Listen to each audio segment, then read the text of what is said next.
Hello, and welcome back to the Tea and Soju C Drama Podcast, your safe spot for C drama chatter. I'm your host, Liliana, and it's time to sit back, grab your tea, and let's chat Asian dramas. In today's episode, we are starting a new series, which I think I'm gonna be calling One Episode, Two Dramas. I'll explain that in just a little bit, but before we get into that, some housekeeping. If you like the podcast, please like, share, and subscribe on the platform you listen on. That really helps the podcast reach other listeners. For more content, check out Patreon, where you can find behind the scenes, first impressions, movie reviews, and more. Finally, if you would like to chat to me or find a community, check out Discord, Instagram, and other socials. The link will all be in the episode notes. So, what is today's episode? What is this new series of one episode, two dramas? Basically, I was thinking recently, there's been quite a few dramas where I have just been watching them, and a lot of the times I've been really, really enjoying them, but I don't think about reviewing them fully for the podcast until I'm like three-quarters of the way. And by then, I have absolutely no notes or anything on the show, which means I can't really do a full review. Because if you guys are a long time listener, you would know that my episodes that are full reviews, I tend to, talk about specific scenes or talk about, spoilers like quotes and how the story flow, a lot of things. And for that to happen, I naturally, a lot of the time, need notes for that. But sometimes it's just nice to watch a drama without having to worry about taking notes because, a lot of the times when I am reviewing for a podcast episode, I tend to pause the scenes a couple of times so I can get the right quotes down, or, I pause the scene so I can write down a couple of thoughts and things like that. And sometimes it's just nice to sit down and watch a few episodes back to back without having to do that at all. But that does mean that then I'm left in this place where there's dramas that I would really like to talk about and give them their space, but I don't really have notes on them. So I thought of coming up with this format, which means there'll probably be slightly shorter episodes when I do these. But what I will be doing is in one episode, I will be talking about two dramas, and these will be probably almost all spoiler free, so you guys will be free to check it out, listen on, and, maybe just get a taster to see if it's something that you would like. So, this is something that I actually kind of do more on Patreon, where I give first impressions to dramas. And a lot of the time, I try to not give any spoilers in those first impressions. But this is that, but on a bigger scale, if that makes sense. So, that is, I hope that explanation kind of makes sense. It'll basically be me talking about two dramas that I really enjoyed in one episode, and it'll be spoiler free. So, giving you like a little bit of a taster to see if it's something that you would like to try out. So, for this inaugural first episode of this series, I really, really wanted to talk about two dramas which I finished recently. They are both very short dramas, which is rare in Chinese drama land, but they are both very, very short dramas. And I feel like they are very different dramas, except they have one, the female lead is actually, or one of the female leads is actually the same in both dramas, but we'll get into that in a minute. But I just think they are such well done dramas, but they've kind of been, I don't know, left in the sand, so to speak, because I don't think they have really, really big stars or anything like that. So I feel like, I don't know, this is a bit of a side note, but I feel like C Drama Land is very quiet lately. I mean, now we have Joy of Life too, but that whole debacle, I don't even get me started on the Joy of Life 2 debacle, because I feel like it's a bit ridiculous that WeTV is not releasing it in Europe. We only have it on Viki. And like you guys know, I have a couple of problems with Viki, but I do actually have a subscription. It's just frustrating that everybody is like at such different paces in the drama because it doesn't allow for like a really, really nice flowing conversation. I adore one of the things that I adore. This is a complete side note, but one of the things that I adore mostly about watching on air dramas is that kind of like chatter and that energy that the whole fandom is kind of watching something together, and you kind of feed off that energy and it makes the whole experience really, really nice. The problem is with Joy of Life 2, like people who do know Chinese are able to, or Mandarin, are able to watch like way, way ahead of people who don't, because firstly the subs on Tencent, a lot of them are AI subs, and for a drama like this, it's really, really hard to be able to watch with AI subs because you need those finer details that somewhere like Viki provides. The thing is with Viki, I think they're only up to episode 5 or 6 a day that I'm recording this, and that's so far behind. It's really, really hard to look at Tencent. Also, the only way that I can have access to this on Tencent is by using a VPN, because Tencent doesn't operate in Europe. It's WeTV, and WeTV isn't carrying it in Europe at all. So the only way that I was able to get this was through, having a VPN turned on to the United States, and then using that to go on my WeTV, which automatically changes to Tencent if I've got a VPN turned on. So that was a whole debacle in its case, but it's really, really hard to sort of see that the episodes are there, but they're not subbed. Oh, I tell you, I was spoiled because episode season 1, I just binged it all. Well, I watched it. I was doing it a watch along, but for the last sort of 10 episodes, I just binged the last 10 episodes back to back, and I was like, "Great, I love this. Give me more."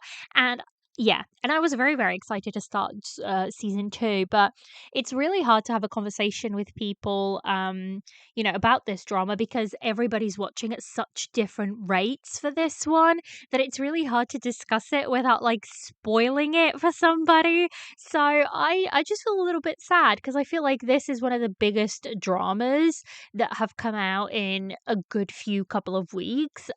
It's one of, it's the drama that had the most reserves out of any drama, and a lot of people are excited for it. I mean, a lot of people waited 5 years for this, so, but it's a little bit, I get it. I get why it's being done, and it's a little bit frustrating, but it is what it is.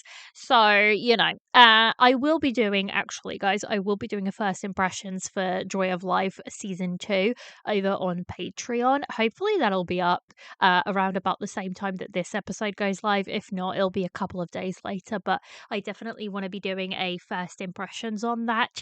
But I will be switching to Viki because I need the better subs. And I think that's like the general consensus of people who are watching this one. It's just that you need the better subs, and Viki does provide those. So that's where I will be jumping ship to watching. And that was a really long tangent, but here we are. Anyways, so the two dramas that I will be talking about today are the dramas To the Wonder and Regeneration. So I have actually mentioned both of these over on my Instagram, and I gave it was very, very quick, thoughts on them. It wasn't even like those thoughts. It was just a case of I put out there that I thought this was two dramas that needed to be watched by more people. And it seemed like there was not a lot of chatter about them. But let's change that. Let's, get into this. And the first one I will be talking about is the drama To the Wonder. Now, the MDL synopsis for this is Li Wen-xiu, a Han girl who grew up in a small town in Altai, is determined to pursue her literary dream in a big city. However, she repeatedly faces obstacles and is forced to return to her hometown, where she relies on her mother's provision store for a living. After getting acquainted with a Kazakh boy, Batai, Wen-xiu gradually discovers the beauty of the local area and follows a nomadic Kazakh family into the pastoral area. Life in the pastoral area is challenging, but when Xiu, who is pursuing her dreams wholeheartedly, finds creative inspiration in the magnificent nature of northern Xinjiang and gradually develops feelings for Batai. So that is the MDL description for this. Guys, this drama is 8 episodes long, and it's not even like 8 long episodes. It's 8 episodes of about 40 minutes. That is it. It is a very, very short drama. I actually really, really enjoyed it. It is shot so beautifully. When I tell you it's shot beautifully, it truly is. It's a part of China that I hadn't really watched in anything before. It's a lifestyle that I haven't really seen in Chinese dramas before, and that really, really makes it stand out, I believe. It's one of those dramas that is very arty. And by that, I mean, it's just visually stunning to look at, and that proves the point because it actually got to go to the Cannes festival. And one of the things that I was looking at this at the Cannes festival website, and what it says is notes from the artistic direction. China is also part of the newcomers this year at Cannes series. To the Wonder is a contemplative tale that takes us all the way to the heart of the Xinjiang region and its desperate populations, the Hans or the Kazakhs. The series will surprise you by the beauty of its shots, its innocent humor, its pace changes, and the poetry at its core, a true sensory discovery. Like, I would absolutely agree with that. On the surface, it's painted as a very slow story, but it's such a human story. And there's a lot of feeling and a lot of punch to this drama that I ended up really, really enjoying. And I have like a little quote from Global Times, and it says TV series To the Wonder captivates audiences with authentic portrayal of Altai's nomadic life. Global Times: Altai in northwest China's Xinjiang Uyghur Autonomous Region is no stranger to tourists, as the prefecture is home to vast landscapes, rich cultures, and diverse ethnic traditions. Now, Altai, I was looking at a map because I really wanted to figure out where it was, and it's basically like on the border of Mongolia and Kazakhstan. So it's like right at the peak. It is in China, but it's like bordering both Mongolia and Kazakhstan. And that's why you get such a diverse and different perspective of people that live out there. And I really, really, really enjoy it. Now, I don't know how true to to the people and to the drama they were in general, because I don't know anybody from, that region. But from what I gather, it seems like it was done really, really well overall. Everybody was pretty happy. So the cast for this, and also it's quite interesting because the male lead for this is someone that I haven't seen, and his character was only meant to be in there as like a very psyched character. So that would be Batai, who's played by Yu Shi. But everybody adored this guy so much that actually they ended up doing a lot more with him. He has this like shoulder length hair and he rides a lot of horses, guys. The shots in this is so beautiful. There's a lot of shots of him just like riding the horse and sunsets and mountains peaked with snow. It is honestly a feast for the eyes, this drama. If for nothing else, I would recommend this for like the visual aspect of it because it's truly a stunning watch from start to finish.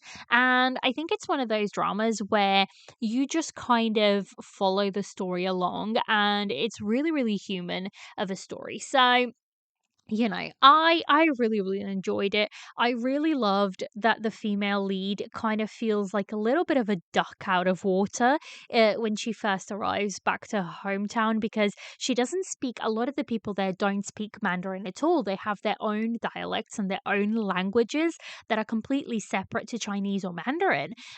So they don't. It's a completely different way of life. A lot of them kind of like they move over to what they call the summer ranch, and they live in like tents and stuff like that, but these tents are stunning. They are beautiful. It's a very traditional, I think, way of life, and I was just so glad that they kind of went in and showed a whole different side of of the of culture that is within China. So, this is what I think we always mean when we say China is so vast, that, it's completely different regions from north to south, and it's still beautiful to watch. And I was really, really happy that they kind of picked up another thing. So this guy that is the male lead, who is called Yu Shi, and he plays Batai.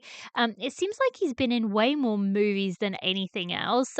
He's been in Pegasus 2, Creations of the Gods 1, Born to Fly, but I'm assuming he's 27, so I'm guessing he's a fairly newcomer to the place because he officially entered showbiz in 2018 with his participation in the ancient fantasy war movie Fang Shan San Bu Chu. So, but it seems like dramas. He has only been in a drama in 2017 called Die Now, which I have not watched before. It's 20 episodes long. Oh, but actually, this sounds kind of fun.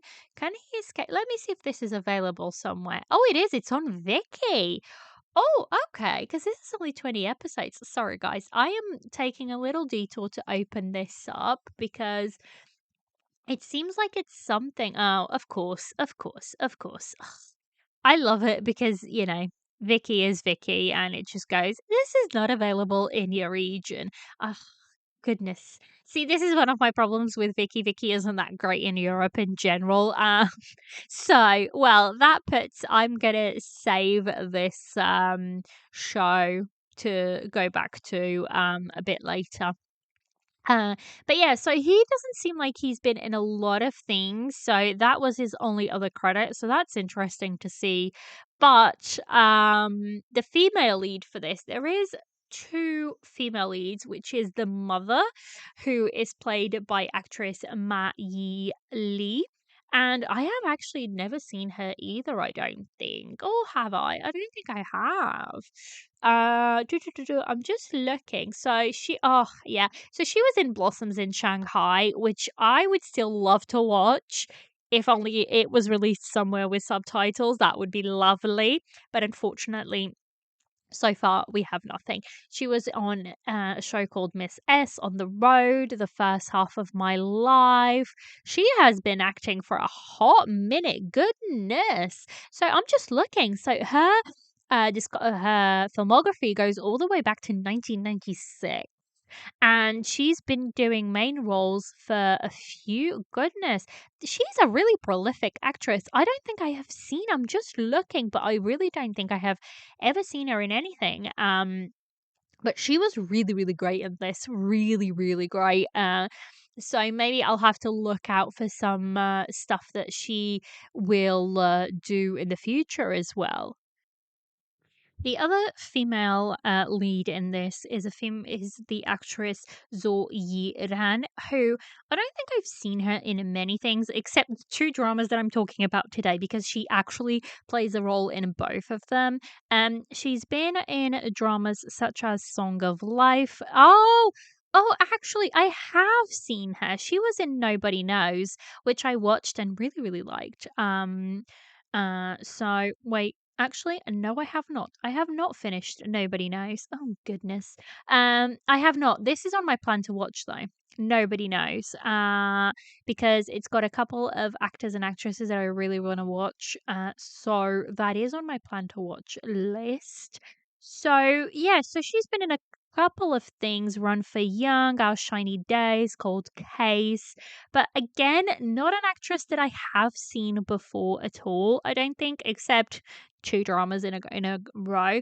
But it says that she actually graduated from Sichuan Conservatory of Music, majoring in classical dance. So that's quite interesting. But yeah, I really, really liked her character here. And I love the fact that I got to watch this and Regeneration at the same time because it shows two completely different characters from her. So it does definitely show that she has some range. And I really, really liked that. So for other cast members, we have, let me just bring the page back up. We have somebody called Jiang Qi Ming who plays Gao Xiao Liang. We also have somebody named Ali Mujang who plays Su Li Tan. I believe he is, yeah, so he is an actor from Xinjiang province of Kazakh descent. So he looks quite different, and I don't mean that in a bad way, guys. Please don't take that in the wrong way. He just looks different to, what we're used to on TV because he has like a different ethnic background. So but I really enjoyed that, and I'm really, really glad that they went in and got actors and actresses that were from that specific descent because I think, brought the drama even more full circle and made it so much better. I really love the fact that they went the extra mile to cast actors and actresses that were already, playing the role of them, not themselves, but of their descent. So I really, really liked that. So that is sort of the cast. I'm just looking at the screenwriter and director. We have the Teng Song Song, or Teng. Yeah, Tang Song Song. She has actually only done one other thing, and it's called "Send Me to the Clouds," which is a movie. So that is it. That is all of everything on her filmography. But she did really well, guys. When I tell you this thing is stunning, actually, when I put this episode up, I'm gonna be sharing the, Instagram post for it as well. And I have some shots that I took. Screenshots that I took while I was watching the drama, and I'm just gonna add those um to the Instagram post. So if you're listening to this and you haven't watched this drama, go and check out that post for those shots alone because honestly, guys, it's so pretty. It's so beautiful to look at. It's honestly, I cannot emphasize enough how much of a feast to the eyes it is. I also will say there is some heavy scenes dealing with loss and dealing with you know there's, because the story surrounds about kind of like the next generation and handing off to the next generation. And it's the case that the next generation doesn't necessarily want to follow in the footsteps of, their fathers and their, fathers, mothers, that sort of thing. They want to kind of move to their own beat and drum. And it's a story that was really, really interesting to me because it's kind of like a little bit about finding yourself, and I really, really adored it. I think the romance was done really well. The romance, guys, do not go into this thinking it is a romance drama. It is absolutely not that. I would almost say it's kind of like a slice. I kind of want to call it a slice of life, but it's more artsy than that, if that makes sense.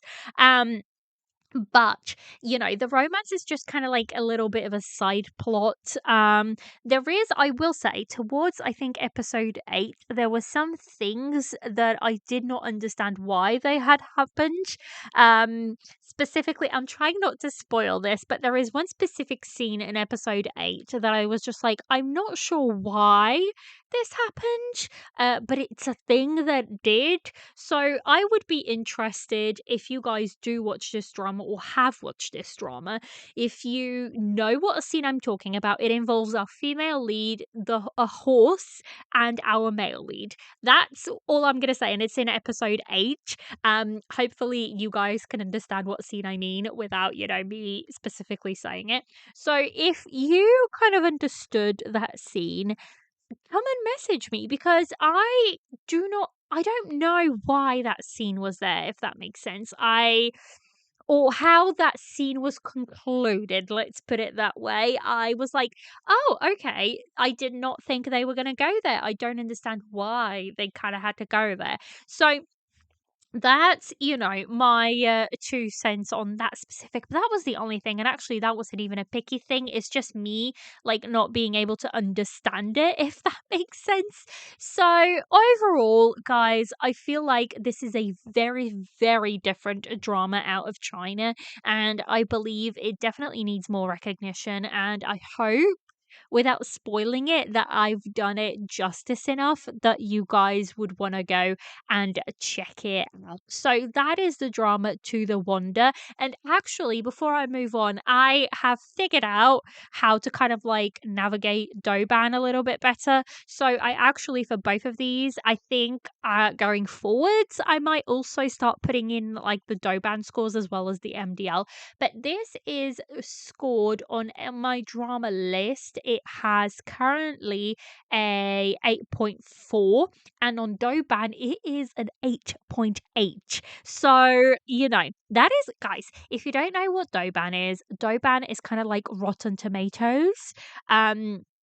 But in China, and when I tell you they are harsh, guys, it is a harsh place, Douban.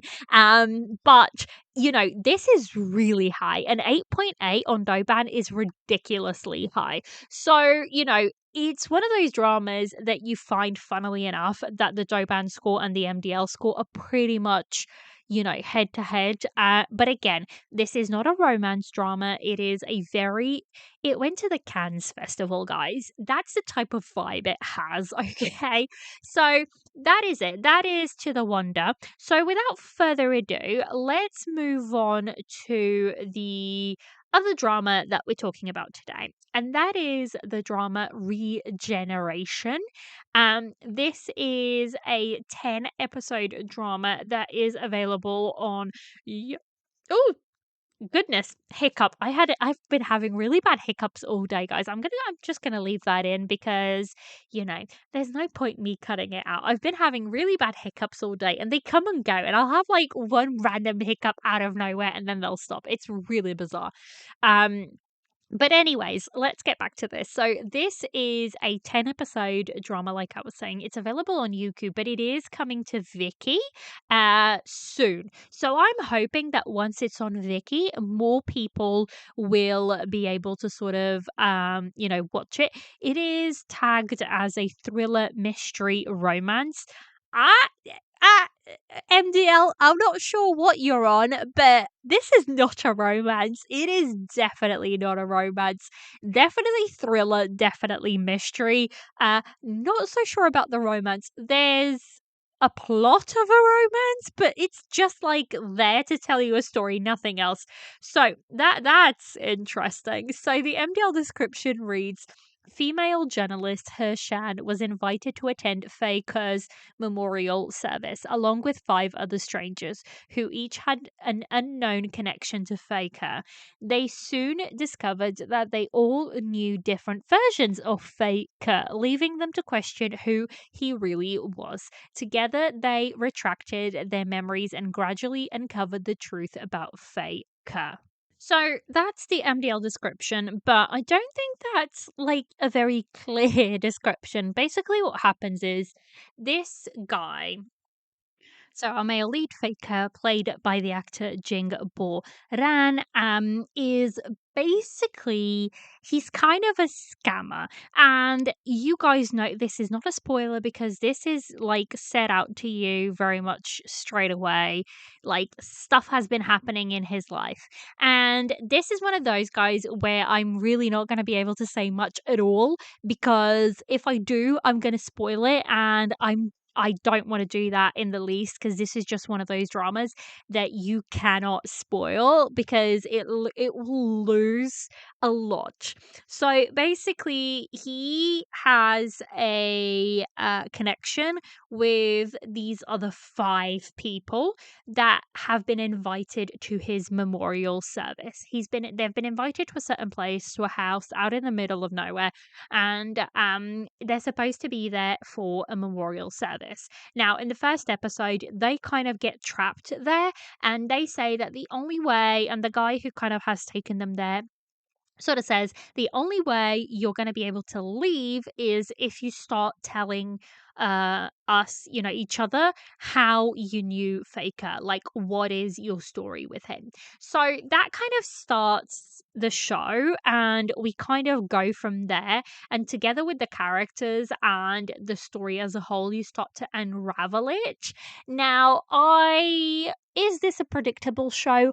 I don't think it necessarily is, but then again, I am not a prolific crime thriller watcher. So maybe someone like Caitlin from No Sleep for Dramas will have a different opinion because, you guys know she's a lover of that genre and she's watched a heck of a lot. So if she can guess it, then it would make more sense.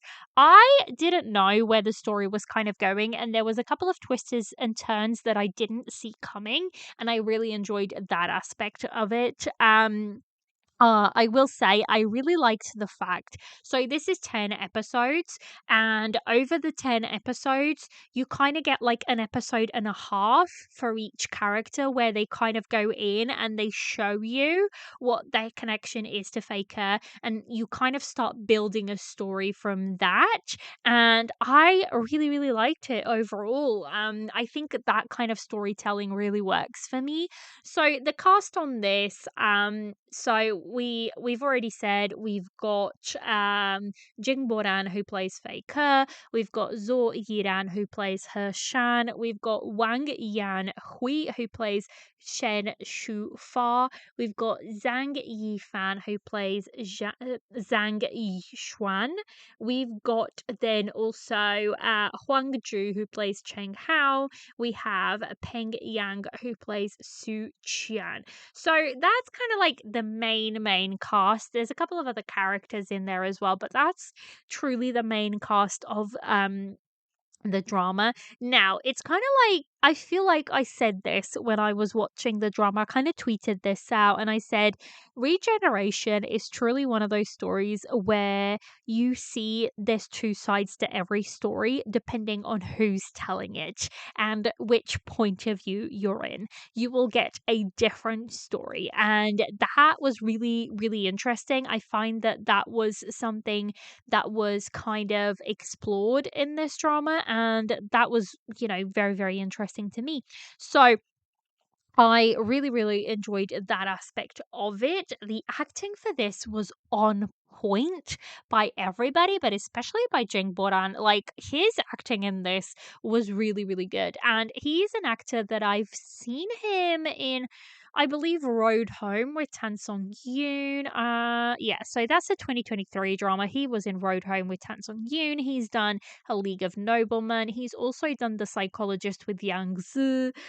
Faith Makes Great. He's kind of like one of those actors where he does very different projects. He's definitely not stuck in a box, if that makes sense. And his acting is fairly good and consistent throughout his dramas. So That's the male lead, Jing Boran. Zoyeran, we've already talked about.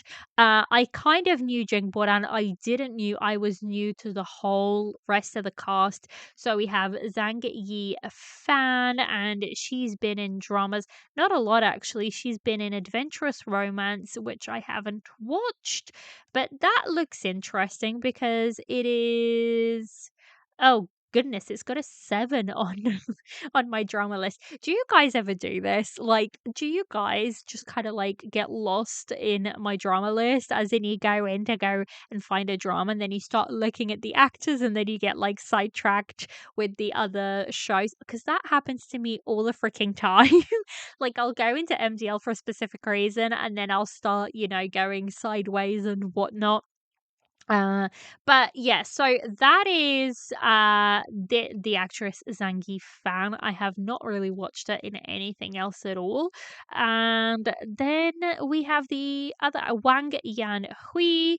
I don't think I've seen him in particularly anything either, but he's been in other things such as Anti-Drug Pioneer 1982, Days with Ambition and Pride, Homesick. Oh, I have. I've seen him. I saw Homesick. Oh, that's interesting. I have seen him in Homesick. He played the father, didn't he?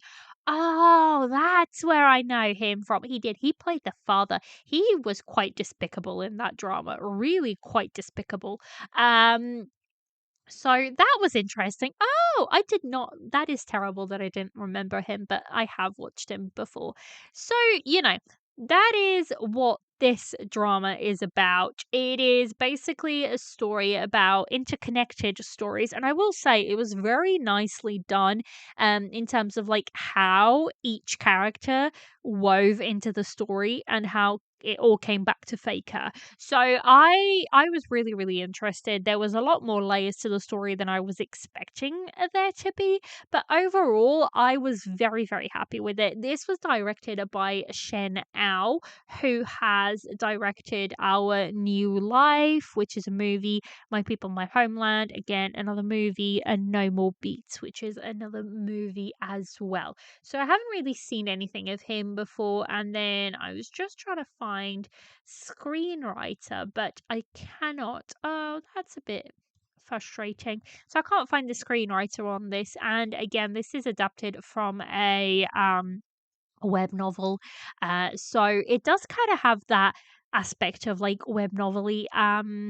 But yeah, so that is it. That is the only thing is, guys, I do recommend watching this. The ending was okay.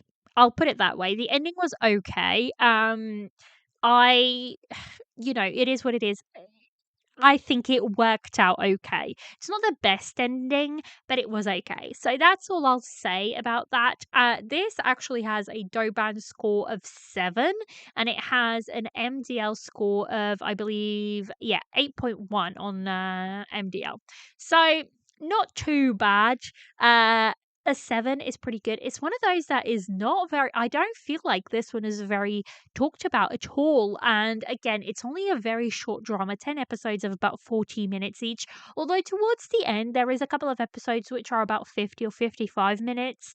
But the story overall feels very fast paced, and it moves along very very nicely. So yeah, I wanted to mention this drama, but there's not a lot I can say about it without spoiling it. And the theme for these sort of series, one episode, two dramas, is the fact that you don't want to spoil it. You just kind of like want to talk about it vaguely enough to see if it whets your appetite to go and try them out. I think both of these are very different. I mean, one's a crime thriller, one's a slice of life, very, very different. But I think overall they are both very good dramas in their own right.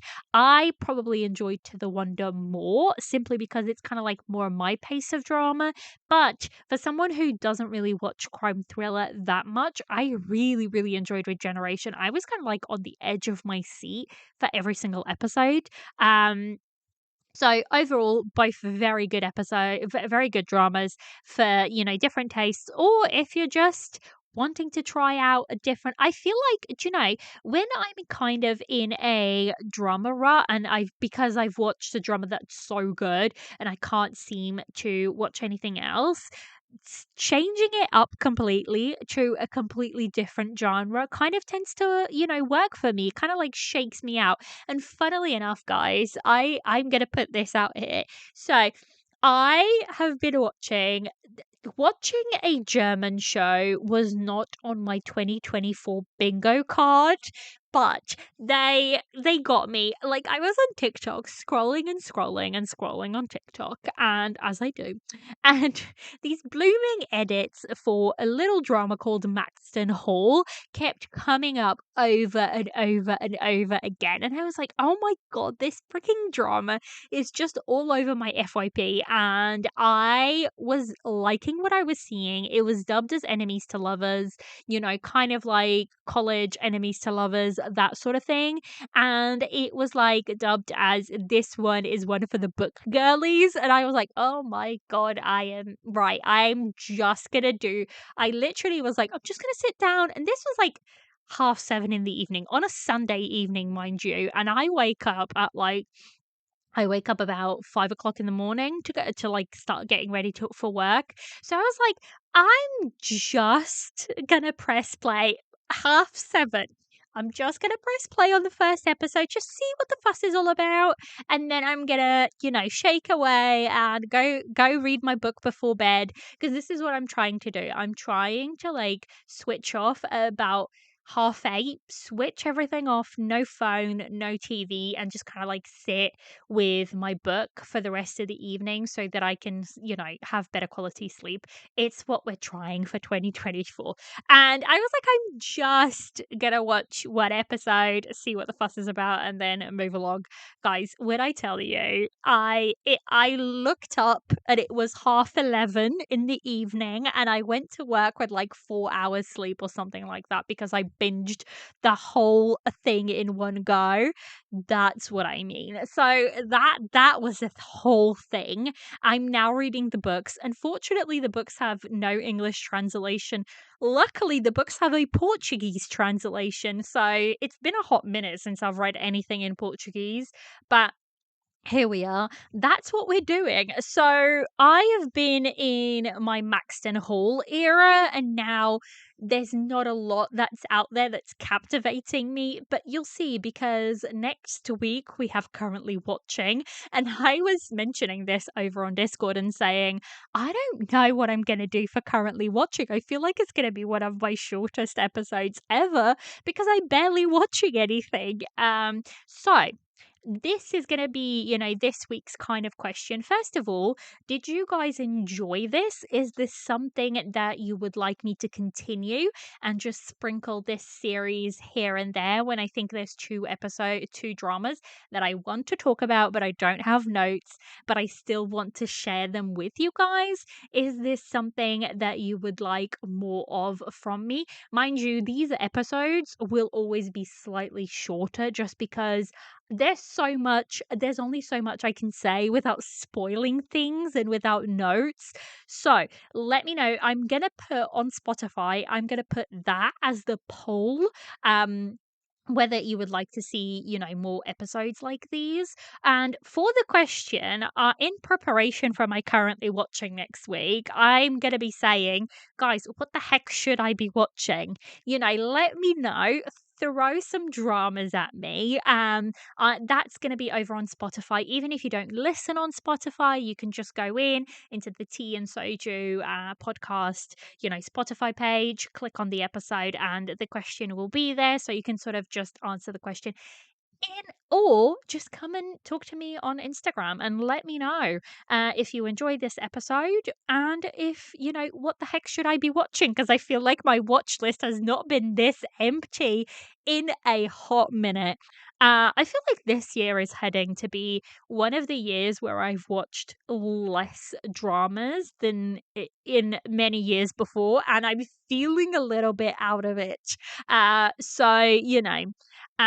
now it's getting to summertime, and I tend to spend a lot of time outside reading because I can't watch series outside because you get the glare from your from the tablets and whatnot. So that's it, guys. That is this episode. We shall see where we land. Hopefully, some new dramas pop up because, my most exciting one is Joy of Life, but that is being released very slowly on Viki. So we can only do what we can do. Let me know, guys. I will leave all of those questions. And again, if you don't listen on Spotify, head over to Instagram and let me know. This episode has been a bit waffly, but this is what you get. You guys should know by now. Either way, I still hope you have enjoyed it. I hope you have a lovely week and that life is treating you well in your corner of the world. And I shall catch you next time. Bye.